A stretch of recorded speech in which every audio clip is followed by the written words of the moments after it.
J'ai 23 ans et je suis abstentionniste parce que je ne crois pas à la démocratie représentative, parce que je ne crois pas aux élus et parce que je ne veux pas avoir à choisir un chef cuisinier. Je veux mettre mes mains dans la farine et ne pas me contenter de rester assis, passivement les pieds sous la table, attendant comme un enfant que la soupe soit servie, obligé de manger ce que le cuisinier aura concocté pour moi et n'ayant comme seul véritable pouvoir le droit de râler en disant que je n'aime pas ce que je mange, ou que le cuisinier ne m'a pas apporté le plat qui figurait sur son menu électoral,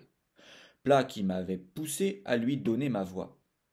Que l'on fasse choisir au peuple ce qu'il veut manger pendant les 5 prochaines années, et on verra comment se porte l'abstention. Qu'on lui demande par référendum s'il veut une démocratie directe, et ce que cela implique, ou s'il préfère continuer avec celle indirecte, qu'on lui demande, toujours par référendum, s'il veut un droit de contrôle et de destitution des élus, qu'on lui demande, toujours par le même procédé, s'il cautionne le fait que les médias puissent être achetés par des personnes ou s'il préfère qu'ils soient sous contrôle citoyen. D'ailleurs, à propos de référendum, on parle souvent du RIC. C'est très bien, mais il faut se méfier d'une chose, à savoir qu'il ne porte pas uniquement sur la couleur des assiettes ou de la nappe,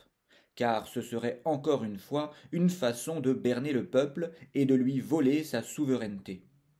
Le peuple se doit de proposer des référendums sur les menus mêmes de ce qu'il mangera. Un système dans lequel une meute de têtes pensantes n'aurait que le droit de se disputer sur la couleur des assiettes et non sur ce que l'on mettra dedans serait comparable à une famille forcée d'acheter une maison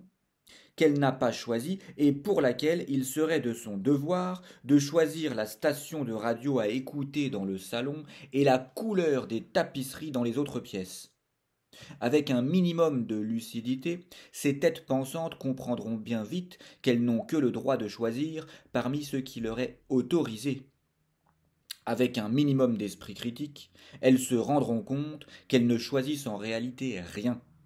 qu'elles ne possèdent pas le pouvoir, mais seulement son ombre.